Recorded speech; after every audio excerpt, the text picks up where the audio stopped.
जाऊंगी तो राजधानी एक्सप्रेस से ही। यदि बस से जाना होता तो ट्रेन का टिकट क्यों लेती? बस से सफर कर रांची आती। टिकट राजधानी एक्सप्रेस का है तो इसी से जाऊंगी।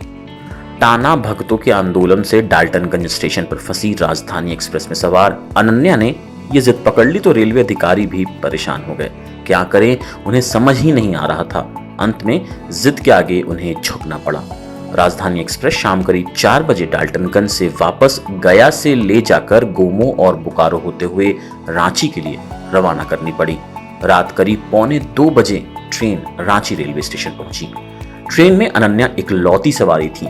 930 यात्रियों में 929 को रेलवे डाल्टनगंज से बसों से गंतव्य की ओर पहले ही रवाना कर चुकी थी। संभवतः रेलवे के इतिहास में ऐसा पहली बार हुआ कि जब एक सवारी को छोड़ने के लिए राजधानी एक्सप्रेस ने 535 किलोमीटर की दूरी तय की। अधिकारियों के अनुसार अनन्या मुगल सराय से रांची के लिए नई दिल्ली रांची स्पेशल राजधानी एक्सप्रेस में सवार हुई थी। वो रांची के HEC कॉलोनी की रहने वाली हैं और BHU में LLB की पढ़ाई करती हैं।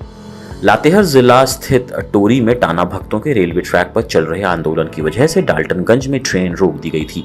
पहले तो अधिकारियों ने सोचा कि आंदोलन खत्म हो जाएगा तो ट्रेन रांची पहुंचा दी जाएगी, लेकिन आंदोलन खत्म नहीं हुआ तो रेलवे बोर्ड के चेयरमैन को इसकी जानकारी दी गई।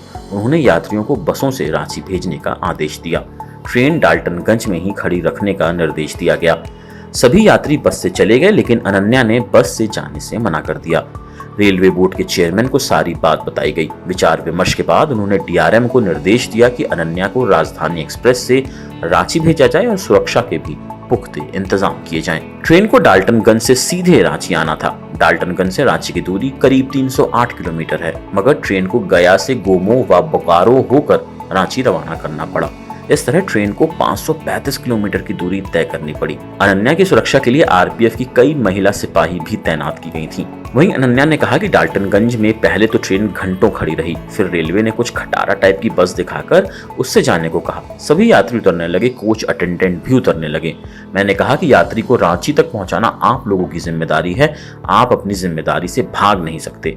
बावजूद वे सुनने को तैयार नहीं थे। मैं अंदर ही बैठी रही। कभी रेलवे के लोग आते तो कभी कुछ यात्री अंदर आकर मुझे समझाने की कोशिश करने लगे, लेकिन आखिरकार उन्हें जो बात सही थी वो माननी पड़ी। तो आपको क्या लगता है अनन्या की इस कहानी के बारे में? जरूर हमें कमेंट सेक्शन में बताएं, और अगर ये वीडियो पसंद आया हो तो इसे लाइक और शेयर जरूर करें, और हमारे channel Asian net news Hindi को सब्सक्राइब करना ना भूलें।